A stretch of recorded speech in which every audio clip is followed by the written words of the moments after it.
Entonces, ¿cuáles son los requisitos de un consejero bíblico? En otras palabras, ¿qué cualidades son esenciales para que un hombre o una mujer sean más efectivos para aconsejar a otros sobre la base de la palabra de Dios? Ese será nuestro tema y la respuesta se encuentra en la palabra de Dios, en dos pasajes claves. Hay 11 pasajes distintos en el Nuevo Testamento donde aparece la palabra neuteteo. Y esa es la palabra de la que tomamos la idea de consejería bíblica. Uno de esos versículos es Romanos 15:14. Dice así: En cuanto a vosotros, hermanos míos, yo mismo estoy también convencido de que vosotros estáis llenos de bondad, llenos de todo conocimiento y capaces también de amonestaros los unos a los otros. Esa palabra amonestar es el término neuteteo, que también puede ser traducido instruir. Entonces, Romanos 15:14 nos dice que la bondad y el conocimiento son clave para poder ser capaces de aconsejar a otros creyentes. Colosenses 3:16 dice lo siguiente: que la palabra de Cristo habite en abundancia en vosotros, con toda sabiduría enseñándonos y amonestaos unos a otros con todos otros con salmos, himnos y canciones espirituales, cantando a Dios con acción de gracias en vuestros corazones. Así que el consejero bíblico calificado debe también tener sabiduría. Eso es lo que nos dice Colosenses 3:16. Y en ese versículo, la palabra amonestados, que está en cursiva ahí, es el término griego neuteteo. Entonces, hoy examinaremos cada uno de estos requisitos: bondad, conocimiento y sabiduría.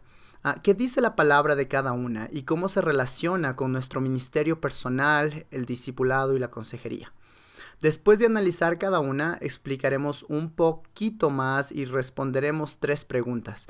¿Qué pasa si lo tengo? ¿Y si no lo tengo? ¿Y cómo beneficia esto a mi ministerio de consejería? Y luego, al final, le proveeré una breve lista de otros recursos que también pueden contribuir para ayudarle a responder a la pregunta de esta sesión: ¿cuáles son los requisitos del consejero bíblico? Eso es lo que veremos hoy. Bueno, debo confesar que este bosquejo no es original. Este modelo de Romanos 15:14 y Colosenses 3:16 de bondad, conocimiento y sabiduría se presentó por primera vez en uno de los libros que comenzó el movimiento de consejería bíblica. Es un libro llamado Capacitado para Orientar, publicado en su versión original en 1970. Es increíble cuando pensamos en eso. Fue hace mucho tiempo. El Dr. J. Adams, en su libro Capacitado para Orientar, usa estos tres pasajes y estas tres cualidades como necesarias para aconsejar efectivamente sobre la base de la palabra. De hecho, una de las traducciones favoritas de la Biblia en inglés era la traducción Williams en inglés, y una frase en Romanos 15:14, capacitado para orientar, es la que él usó como título de ese libro. Bueno, desde entonces muchos eruditos de consejería bíblica han respondido a la misma pregunta: ¿cuáles son los requisitos del consejero bíblico? Con la misma verdad de Romanos 15:14 y Colosenses 3:16. A lo mejor nadie ha sido tan claro o práctico como Paul Tripp en su excelente libro Instrumento en las manos del Redentor. En este libro, el doctor Tripp resume estas ideas de Romanos 15:14 y Colosenses 3:16 en un diagrama de 4 partes de la consejería bíblica que vale la pena leer y considerar: amar, conocer, hablar, hacer. En ese libro, en las 4 secciones diferentes, el Dr. Tripp explica claramente cómo la bondad, como el conocimiento y también como la sabiduría se usan efectivamente en el ministerio personal de la escritura de otras almas. Entonces, entremos en la materia. El primer requisito para un consejero bíblico es la bondad. Nuestra definición básica de bondad es la siguiente: la costumbre y el hábito de hacer el bien. ¿Por qué lo definimos así? Bueno, la palabra griega traducida como bondad en Romanos 15:14 literalmente significa hacer el bien. Proviene de la palabra ágatos, que se traduce bueno o amable en muchos pasajes del Nuevo Testamento. Entonces, la bondad en Romanos 15:14 se refiere a la costumbre y el hábito de hacer buenas obras. Eso es esencial para nosotros en el ministerio personal. Hacer buenas obras es una parte vital de nuestra identidad como un pueblo redimido en Cristo. Efesios 2:10 dice que nosotros, los cristianos, somos creados en Cristo Jesús para hacer buenas obras. Ahí está la palabra griega otra vez, las cuales Dios preparó de antemano para que anduviéramos en ellas. Además, 2 Timoteo 3:16 y 17, un pasaje que es un punto de referencia, describe el uso que Dios hace en la escritura inspirada por Dios en la vida de un cristiano. Para enseñar, para reprender, para corregir, para instruir en justicia. ¿Cuáles son los resultados de estas acciones de Dios al usar la palabra en nuestros corazones? A fin de que el hombre de Dios sea perfecto, equipado para toda buena obra. Buena obra es la misma palabra. Bueno, amigo, amiga, somos llamados a una vida de buenas obras como cristianos. Dios entreteje en las circunstancias de cada día oportunidades para hacer el bien. El Dios Todopoderoso prepara estas citas para nosotros, de modo que lo honremos al hacer estas buenas obras. En muchos casos, hacer el bien incluye amor, incluye bondad e incluye servicio. El cristiano que se caracteriza por la bondad, como se usa en Romanos 15:14, típicamente responde a las oportunidades preparadas de antemano por Dios para hacer el bien por medio de hacer ese bien. El hacer las cosas bien, amando, siendo bondadosos, alegrándose por servir a otros. Así que el primer requisito para el consejero bíblico es este compromiso para hacer el bien. Cuando nos reunimos con alguien que lucha con conflictos serios en la vida, este corazón de amor, este propósito de hacer el bien y de beneficiar a este hermano o hermana en Cristo es realmente esencial. Reflexionemos en esto un poco más detalladamente. ¿Por qué es tan importante la bondad en las relaciones que tenemos en la sala de consejería bíblica? Hay por lo menos dos razones. Una de ellas la encontramos en Juan 13, 34 y 35. Como consejeros bíblicos, usted representa a Jesucristo como su discípulo. Si alguien viene para saber qué dice la Biblia sobre lo que está pasando en mi vida, le van a considerar un discípulo de Cristo. Usted quiere ser ese discípulo de Cristo. Y en Juan 13, 34 y 35, Jesús nos dice lo que significa ser ese discípulo. Dijo, un mandamiento nuevo os doy, que os améis los unos a los otros. Que como yo os he amado, así también os améis los unos a los otros. En esto conocerán todos que sois mis discípulos, si os tenéis amor los unos a los otros. Entonces, en la sala de consejería bíblica, puede que se reúna con un cristiano que está en pecado. Puede que se reúna con un cristiano débil que tiene que entender las promesas de Dios y cómo éstas se relacionan con su vida. O un cristiano inmaduro que no entiende mucho de la palabra y necesita entenderla para poder seguirla mejor. En cada uno de estos casos es imperativo que su aconsejado le reconozca como un discípulo de Jesucristo. Si es así, escuchará la palabra de Dios de usted sin reparos. ¿Cómo puede lograr la meta de ser considerado un discípulo de Cristo?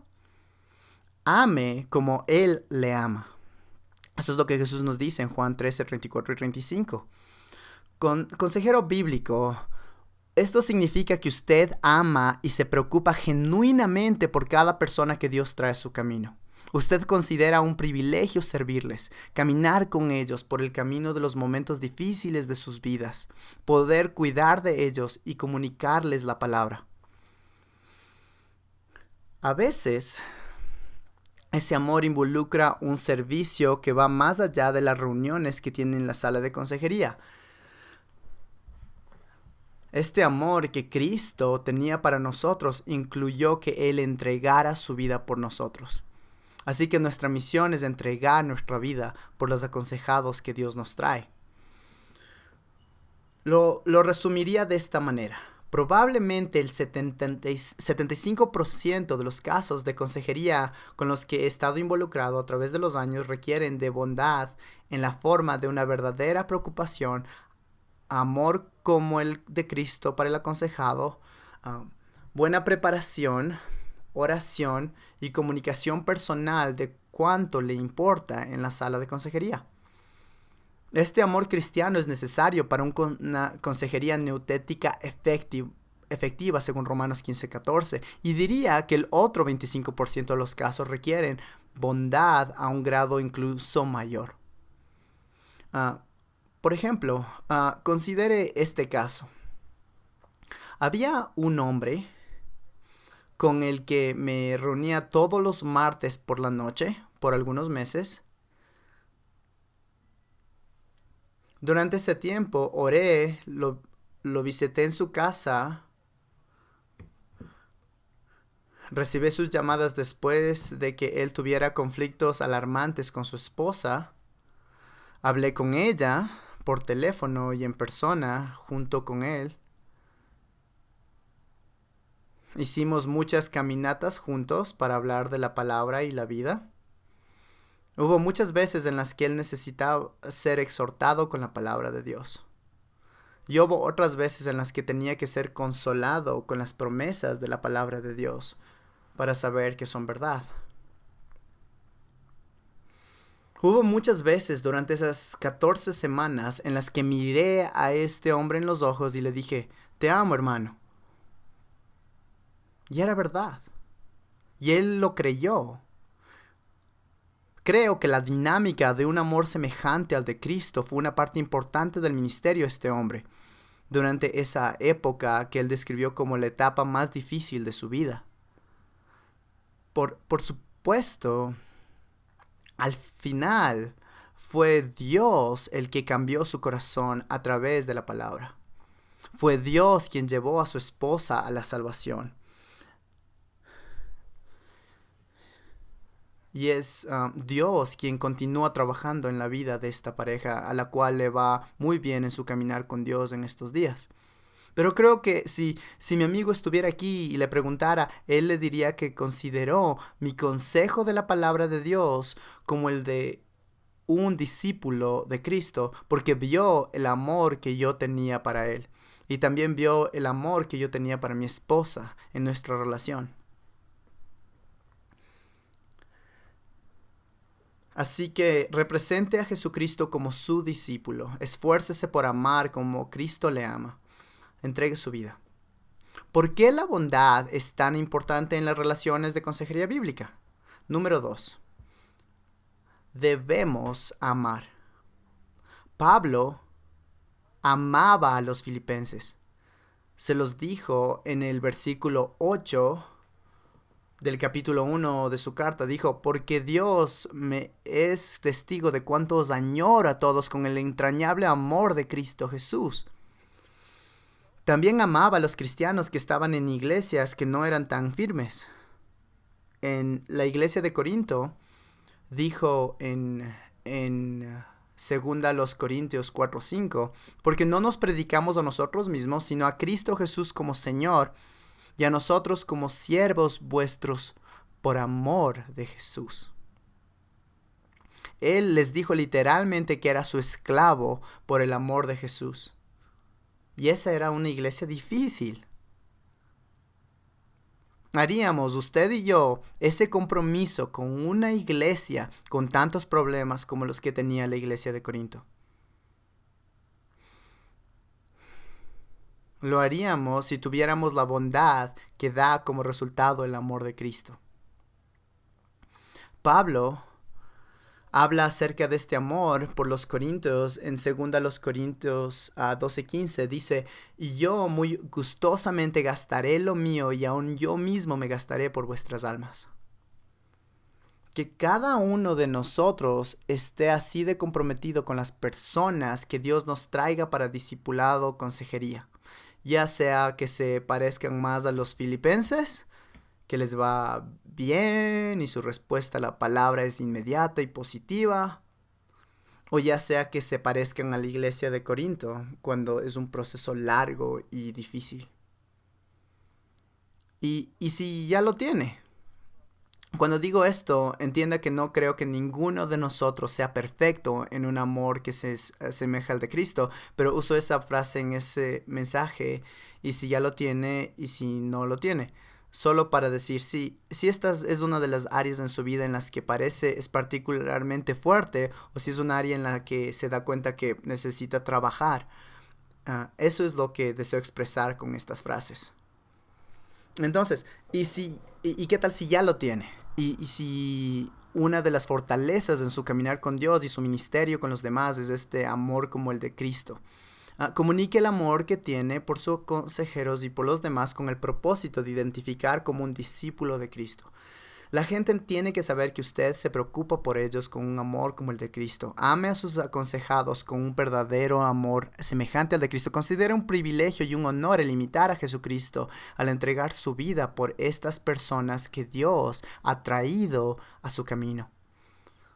Dependa de la gracia de Dios y de su palabra para amar abnegadamente, sin importar cuál sea la respuesta de su aconsejado hacia usted o hacia la palabra.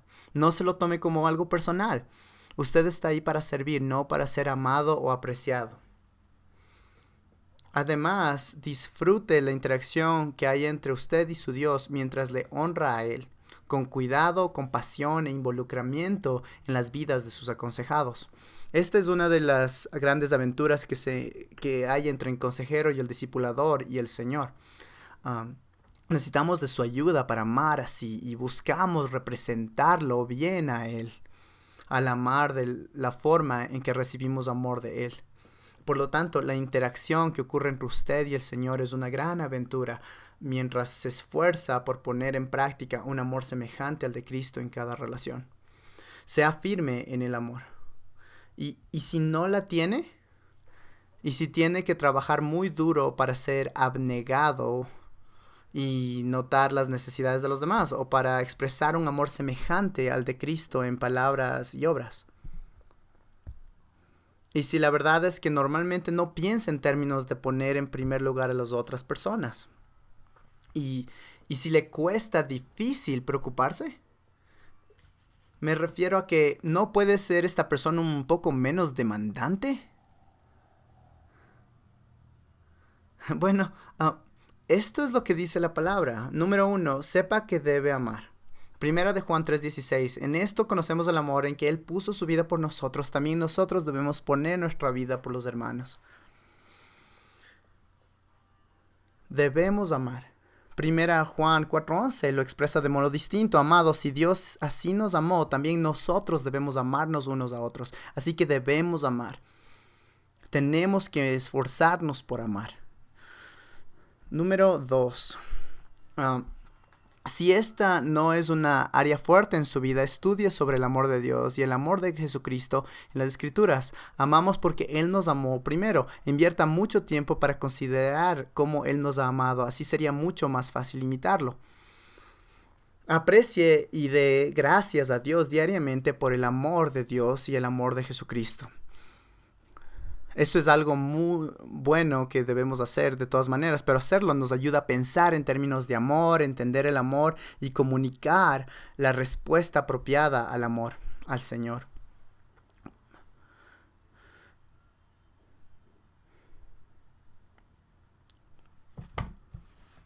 Bueno, ¿cómo se beneficiará de esto mi ministerio de consejería bíblica? Si somos fuertes en esto de la bondad, si somos fuertes en un amor semejante al de Cristo, la gente que confiará más en el consejero bíblico que es efectivo en este amor, que practica la bondad en sus relaciones con la gente a la que está discipulando, aconsejando, van a ser más confiables, van a confiar más en ti. Además, lo escucharán más claramente en los momentos en que debe confrontar el pecado. Y en última instancia, lo más importante, honrará mejor a Dios. Entonces, la bondad es uno de los requisitos de la consejería bíblica. El segundo requisito para el consejero bíblico es el conocimiento. Romanos 15:14, cuando Pablo dice que está satisfecho porque estos hermanos pueden amonestarse unos a otros, la segunda razón es que están llenos de conocimiento.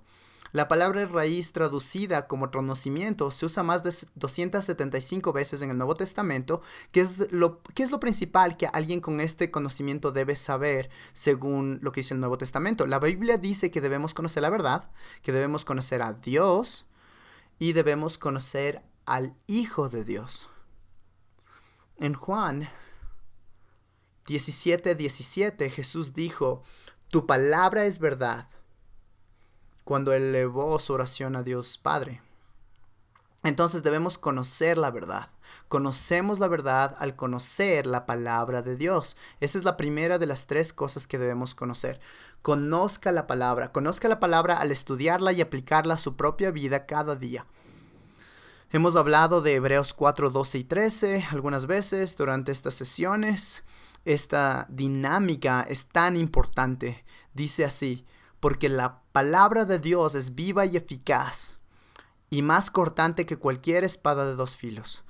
Penetra hasta la división del alma y del espíritu, de las coyunturas y los tuétanos, y es poderosa para discernir los pensamientos y las intenciones del corazón. Y no hay cosa creada oculta a su vista, sino que todas las cosas están al descubierto y desnudas ante los ojos de aquel a quien tenemos que dar cuenta. Este pasaje describe en detalle este profundo nivel de interacción personal que puede ocurrir entre nosotros y el Dios Creador Todopoderoso cada día, cuando pasamos tiempo en la palabra. Dios mismo se comunica con nosotros en el nivel más profundo de nuestra alma a través de su palabra, cuando la estudiamos, la aplicamos y reaccionamos a ella cada día. Dios es el único que entiende los pensamientos y las intenciones del corazón. Puede que entendamos algunos, pero Él los conoce todos y está dispuesto a interactuar con nosotros a ese nivel. Dios se ocupa de guardar un registro de nuestros deseos y motivaciones. Según a Crónicas 16:9 nos dice que Dios examina los corazones de los 7,000 millones de personas que viven en este momento sobre la tierra. ¿Y qué es lo que busca? Busca los corazones que son completamente suyos. Proverbios 17:3 dice algo similar. El Señor prueba los corazones. ¿Qué es lo que Él encuentra en su corazón y en el mío cuando nos prueba? Él elige revelar parte de esa información a través de su palabra. Después de hacerlo, cuando saca a la luz lo bueno y lo malo que hay en lo más profundo de nuestro ser, luego nos ofrece lo que realmente necesitamos en esos momentos: misericordia y gracia. Cuando nos arrepentimos de los pecados que Él saca a la luz, Él ofrece la misericordia de la restauración. Y cuando buscamos cambiar, cuando buscamos reemplazar los pecados con justicia, Él dice que debemos acudir a Él con confianza para pedir la gracia que nos ayude en momentos de necesidad. Él nos dará la ayuda que necesitamos para cambiar y para responder a la palabra. Esto es tan importante. Tenemos que conocer la verdad y tenemos que responder a esta verdad. Eso honra a Dios. Y mientras más nos destaquemos en esa dinámica, esa interacción con el Señor, seremos más efectivos en guiar a discípulos y aconsejados por ese mismo proceso. En segundo lugar, podemos conocer las Escrituras por medio de su lectura diaria. Es algo muy sencillo, pero muy importante. Vamos al final de sus notas. Ese es un posible formato que puede ser útil. Busque una página así. Es un método de estudio bíblico sencillo, está basado en Santiago 1.25. Santiago 1.25 dice que debemos ser hacedores de la palabra. Eso es lo que Dios está buscando. Personas que no solo oigan la palabra, sino que la pongan en práctica. Cada una de estas páginas va con un capítulo del Nuevo Testamento. Cuando lee el capítulo, escribe cuáles son las ideas principales de este capítulo en la primera sección. Y luego la siguiente parte indica cuáles son los versículos claves, cuáles son los versículos que más se aplican a mi vida hoy.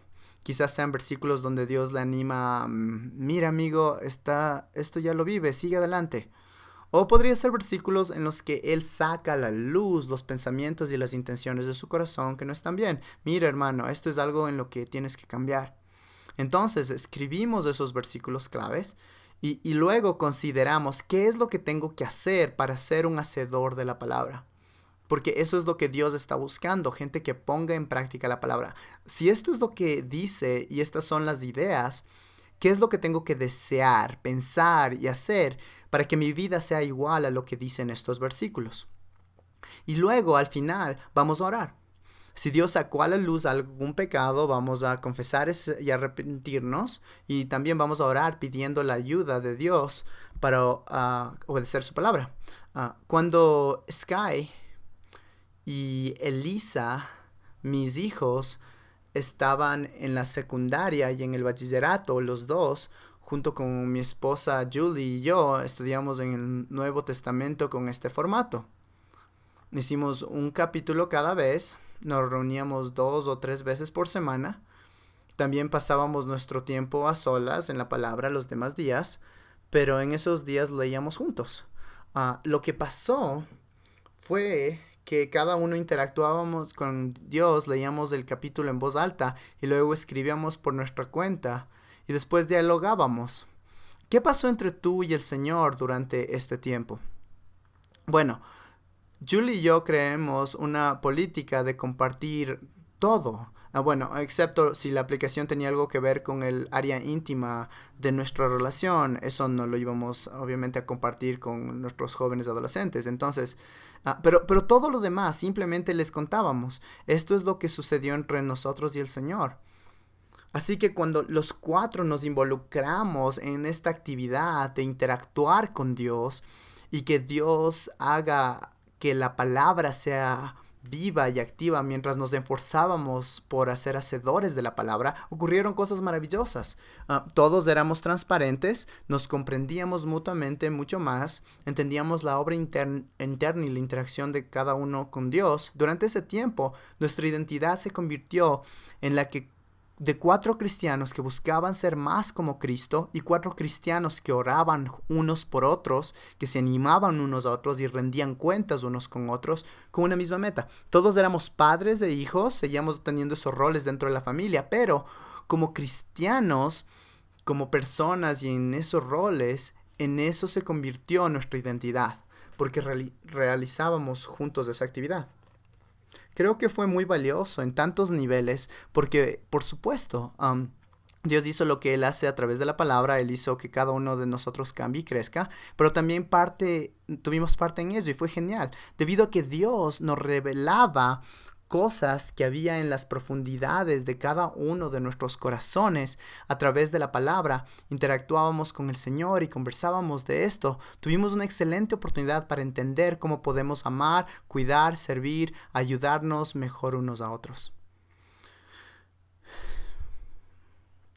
Entonces es importante que cada uno de nosotros interactúe con la palabra a ese nivel a diario. Y es una excelente oportunidad para nosotros en nuestros ministerios de toda clase, en nuestras familias, en nuestros ministerios de discipulado, para estudiar y dialogar sobre la palabra a este nivel. Bueno, hay un tercer modo en que podemos conocer mejor a Dios. El primero era conocer mejor la palabra de Dios a través de estudios avanzados. Hay una lista de teologías sistemáticas en la última página de sus notas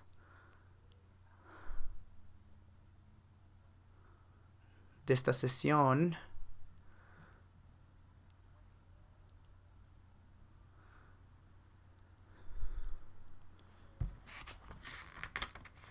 Y hablaremos de esto más detalladamente en otro minuto, pero ese es otro nivel de estudio en la búsqueda de conocer la verdad y entender la palabra. Ah, bueno, lo segundo que debemos conocer, según las escrituras, es conocer a Dios de un modo básico y práctico. ¿Cómo podemos los prácticos realmente conocer a Dios de una manera básica y práctica? Bueno, podemos conocer acerca de Dios Padre y Dios Hijo con precisión al estudiar todo lo revelado sobre ellos en la Biblia. Y luego, también podemos estudiar más detalladamente a través de estas teologías sistemáticas. Las teologías sistemáticas incluyen estudios temáticos de todo lo que hay en la Biblia. Si tiene teologías sistemáticas a la mano, no las conoce, les animo a que explore este tipo de estudio.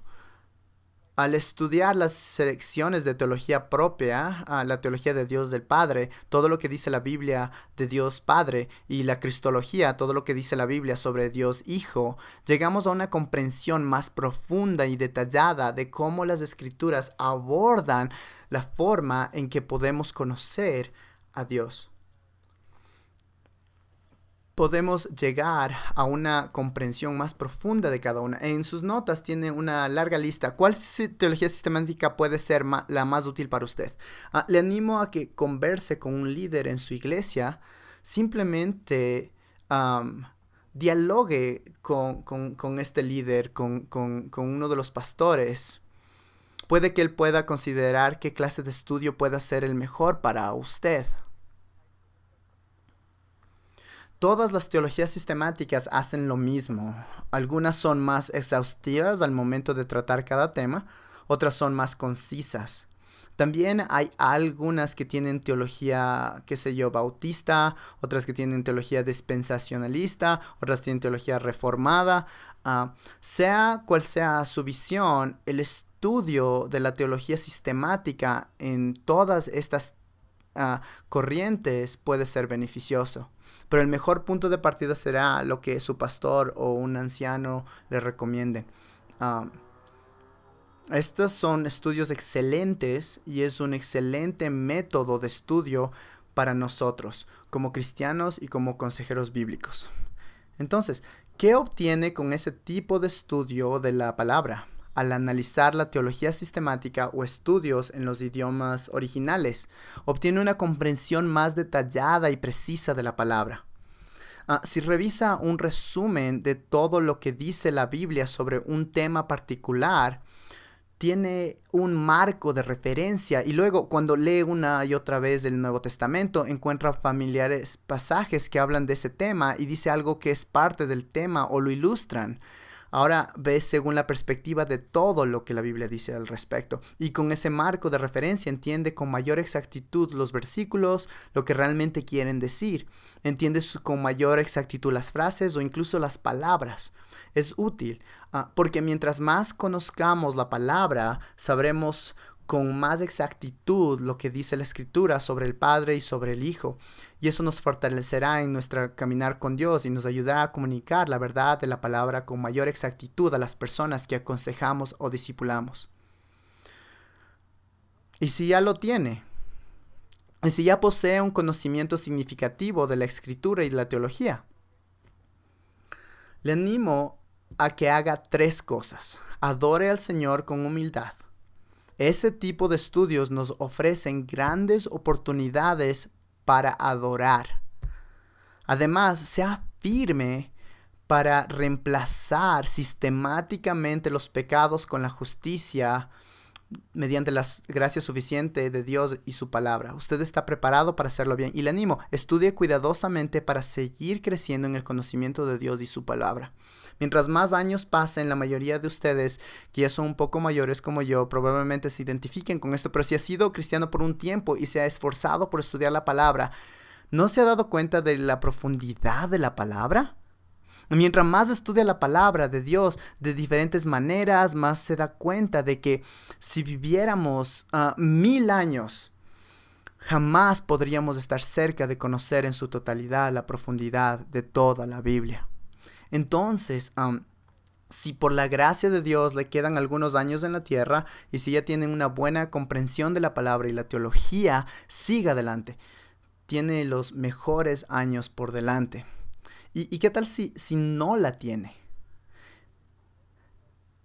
Y si este tipo de estudio son una idea nueva, le animo, lea y aplique a diario la palabra.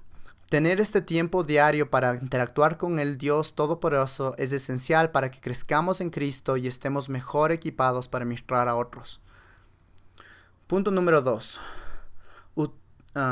Utilice buenos recursos y otros formatos que recomienden sus pastores o líderes de grupos pequeños, o desarrolle el método para leer y aplicar la palabra que mejor se adapte a usted. Y también, cuando le parezca o si sus mentores creen que eso le beneficiaría, comience a incluir lecturas de teología, estudios detallados de libros de la Biblia u otros estudios como los idiomas originales. Entonces, ¿cómo es que beneficiaría mi ministerio personal de consejería bíblica de este compromiso de conocer a Dios a través de su palabra? En verdad, creo que si somos personas que desarrollamos una práctica vitalicia de la búsqueda del conocimiento de Dios y de su palabra, seremos fortalecidos para pensar más acertadamente. ¿Cómo podría ser de otra manera si llenamos nuestras mentes con la verdad todos los días y consideramos cómo esas verdades se aplican a las situaciones de la vida? ¿Cómo podremos no estar mejor equipados para pensar más acertadamente de todo lo que ocurre en la vida? Esto suena como algo que nos ayudaría como consejeros. Además, esta búsqueda tiene como resultado una estima creciente de la comprensión de la Escritura, que le equipa para responder más acertadamente la pregunta recurrente en la sala de consejería bíblica. ¿Qué dice la Biblia sobre esto? O sobre eso. Cuando escuchamos lo que la persona desea o en lo que piensa todo el día o sus acciones, esa es la pregunta. ¿Qué dice la Biblia sobre eso? Tenemos que resolver ese interrogante. Si queremos aconsejarles sobre la base de las Escrituras, ayudarles a darse cuenta de si algo es bueno o malo y que tienen que hacer diferente, mejor o completamente diferente para honrar a Dios, mientras más entendemos la palabra, mientras más entendemos esa palabra, mientras más pensemos bíblicamente en todas las áreas de nuestra vida, más equipados estaremos para responder bien a esa pregunta. Y después, también la palabra deja al descubierto los deseos del corazón. Esta acción de Dios crea oportunidades a diario para llegar a ser más como Cristo. Entonces, repito, la palabra deja al descubierto los deseos de su corazón. Esta acción de Cristo crea oportunidades a diario para llegar a ser más como Cristo. Recuerdo una vez que un amigo hablaba de su padre, que era un cristiano muy firme y estaba a punto de morir. Estaba en las etapas terminales de cáncer, pero no estaba en cama, sino en un sillón, y alternaba entre quedarse dormido y despertarse. Mi amigo le preguntó papá, ¿qué sientes? ¿Qué te pasa? Y el papá respondió, sinceramente son los mejores tiempos que he tenido con el Señor. Él pensaba en pasajes que había memorizado y los revisaba y los consideraba con el Señor. Y Dios hizo lo que Él siempre hace. Dios hizo que la palabra sea viva y eficaz. Este hombre que sufría un gran dolor y estaba a punto de morir, le comunicaba a su hijo cómo entendía nuevas aplicaciones y nuevas verdades en estos pasajes. Durante esta maravillosa interacción que había entre él y el Señor cuando estaba a punto de morir, qué emocionante. Seamos personas que cada día, en cada etapa de la vida, tienen esa interacción con Dios a través de su palabra. Y luego el crecimiento en la santificación. En nuestro propio nivel nos ayuda para ser más empáticos, a entender y aconsejar a otros. Si siempre tenemos pecados particulares que tratamos de reemplazar con justicia, y los que teníamos el año pasado, por la gracia de Dios, fueron reemplazados por justicia a través de la palabra. Si siempre estamos en la batalla por llegar a ser más como Cristo, podemos ser más empáticos con las personas a las que servimos, comprenderlas y aconsejarlas con exactitud sobre la base de la palabra de Dios. El libro de Proverbios hace un contraste entre la persona sabia y la necia.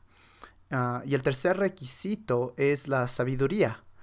El consejero bíblico es sabio. Colosenses 3:16 dice que debemos amonestarnos o neuteteo unos a otros con sabiduría. Entonces, démosle un vistazo a la sabiduría en el libro de Proverbios. En Proverbios tenemos un contraste entre la persona sabia y la necia. El sabio que tiene una comprensión correcta de Dios y vive consecuentemente, y el necio que vive para sus propios propósitos egoístas, como si Dios ni siquiera existiera. Reflexionemos en esto. El sabio actúa, piensa y establece sus deseos sobre la base de darle gloria a Dios. Proverbios 13:20, el que anda con sabios será sabio, mas el compañero de los necios sufrirá daño. Proverbios ahora 15:28. El corazón del justo medita cómo responder, mas la boca de los impíos habla lo malo. Proverbios 15:31.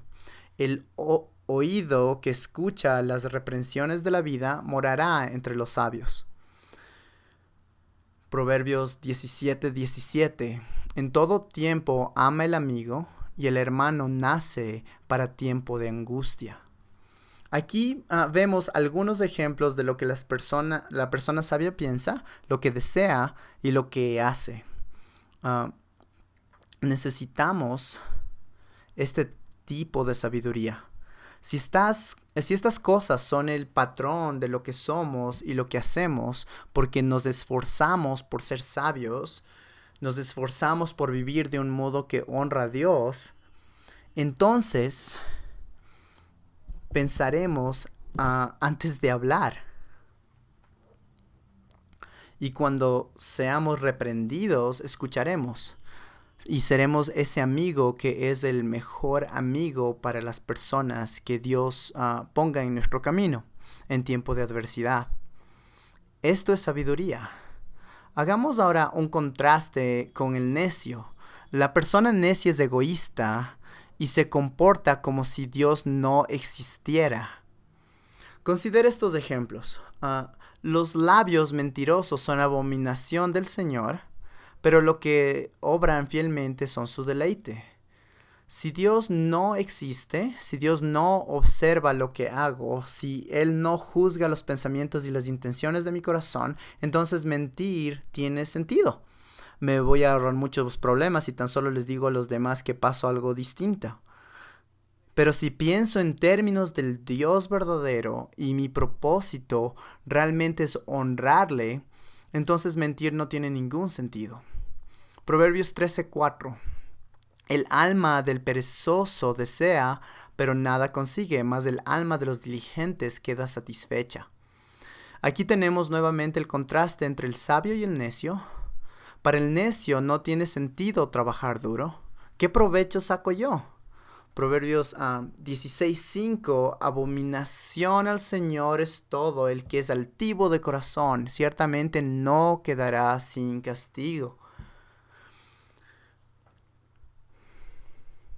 Vivimos en una cultura en que se dice que el orgullo es algo bueno, pero no es así, es necedad porque pone el ego en el lugar de Dios. Y Proverbios 23, versículos 4 y 5, no te fatigues en adquirir riquezas. Cuando pones tus ojos en ella ya no está. Algo parecido si vivimos en el aquí y ahora y estamos pensando siempre en tener más dinero, más cosas que podamos comprar con dinero. Esa no es la sabiduría de buscar honrar a Dios en cada área de la vida. Bueno, Dios nos enseña lo que desear y cómo pensar y actuar para adquirir sabiduría. Nosotros, como consejeros bíblicos y discipuladores, debemos tener esta búsqueda de sabiduría. Mire cómo empieza Proverbios. Para aprender sabiduría e instrucción, para discernir dichos profundos, para recibir instrucción en sabia conducta. El sabio oirá y crecerá en conocimiento. El temor del Señor es el principio de la sabiduría. Los necios desprecian la sabiduría y la instrucción. Así que buscamos sabiduría y entendimiento. Interactuamos a diario con Dios para tener más sabiduría. Y el principio de todo es el temor del Señor. Hacemos todas estas cosas, invertimos energía y tiempo en esta búsqueda de sabiduría porque amamos a Dios y queremos honrarle. Proverbios 4, versículos del 5 al 8, el padre le habla a su hijo: adquiere sabiduría, adquiere inteligencia, entendimiento. No la abandones y ella velará sobre ti. Ámala y ella te protegerá. Lo principal es la sabiduría. Adquiere sabiduría. Y con todo lo que obtengas, adquiere inteligencia, entendimiento. Estímala y ella te ensalzará. Seamos diligentes en nuestra búsqueda de esta sabiduría. Para el consejero bíblico, la sabiduría es la capacidad de responder bien a la pregunta: ¿qué dice la Biblia sobre eso? Cada caso presenta múltiples oportunidades para que el consejero bíblico responda esa pregunta. ¿Qué hacemos en esas ocasiones? Si sabemos la respuesta a la pregunta de la palabra de Dios y sabemos cómo la palabra se aplica a eso, decimos lo que es. Y lo decimos con compasión y con la autoridad que existe la palabra de Dios, que exige la palabra de Dios. Si no, le decimos a la persona a la que servimos: no estoy seguro de qué dice la Biblia exactamente sobre eso, pero esta semana voy a estudiar y con el Señor voy a averiguarlo y se lo diré la próxima semana. Cuando comunicamos sabiduría de la palabra, la verdad de la palabra, ¿qué dice la Biblia acerca de este caso? La motivación, las acciones, los pensamientos del aconsejado. Luego el aconsejado elige una respuesta, ya sea que decida desear, pensar y hacer de acuerdo con la Escritura, o que elija ser necio, según Proverbios, y elija vivir para sí mismo y vivir para el momento, vivir como si Dios y su palabra ni siquiera existieran. Este es el drama en la sala de consejería. Estas son decisiones importantes. A Dios le importa mucho, a Dios, y si usted se preocupa por esta persona, también le debería importar cuál camino van a elegir. Y si ya tiene esta sabiduría, ¿qué tal si ya tiene esta sabiduría? Si es algo que ya tiene en buena medida, le animo a que examine a la luz de la Escritura. Úsela para recolectar información y comunicar bien la Escritura. Y afínela por medio de las disciplinas espirituales diarias y por la palabra de Dios. Y si no tenemos lo suficiente, y si necesitamos más tiempo para descubrir cómo se aplica la palabra a las situaciones específicas. Proverbios es tan útil. ¿Qué versículo tras versículo contrasta la forma de pensar del necio como el necio piensa si considera que no hay Dios o si actúa como si Dios no existiera? En contraste de cómo piensa la persona sabia, la persona que busca darle honor a Dios. Esa comparación se hace una y otra vez en 31 capítulos y nos ayudará a crecer en sabiduría. También crecemos en sabiduría a través del estudio temático de las Escrituras y sólidos recursos de teología que vimos anteriormente. Es importante que todos nos dediquemos a la dura labor del estudio sistemático de la verdad de la Biblia. Si lo hacemos, podremos aplicar mejor la palabra a nuestras propias vidas y en las vidas de las personas que Dios traiga a nuestro camino. Entonces, ¿cómo beneficiará de esto nuestro ministerio? Aquellos que con la práctica han desarrollado una capacidad más fuerte para discernir cómo las escrituras abordan las motivaciones y los problemas de la vida serán más efectivos para aconsejar a otras personas en la palabra. Bueno, nuestro estudio no estará completo sin la presentación de otros estudios pertinentes que están impresos para usted en sus notas. El primero es un estudio de Primera de Timoteo 3:1. El segundo es una referencia al capítulo 7 del libro La Consejería, cómo aconsejar bíblicamente, escrito por John MacArthur. Ese capítulo fue escrito por el Dr. Smith, doctor en medicina y miembro de la Junta de SBS, y él habla sobre los puntos básicos, las disciplinas personales que son necesarias para el consejero bíblico. Una muy buena lectura. Y número 3, es el capítulo 8 anterior. Y el otro es un libro por Don Whitney, que está en español. Tenemos algunos aquí. Se llama Disciplinas Espirituales para la Vida Cristiana. Él explora detalladamente las disciplinas espirituales que nos beneficiarían en el momento de conocer y poner en práctica la palabra de Dios. Entonces, bondad, conocimiento y sabiduría. Que cada uno de nosotros crezca en estas cualidades y que sea una gran aventura entre cada uno de nosotros y el Señor mientras vamos en pos de estas cosas, y que Dios se glorifique en la interacción que tengamos con otras personas mientras ponemos en práctica estas cosas en el ministerio.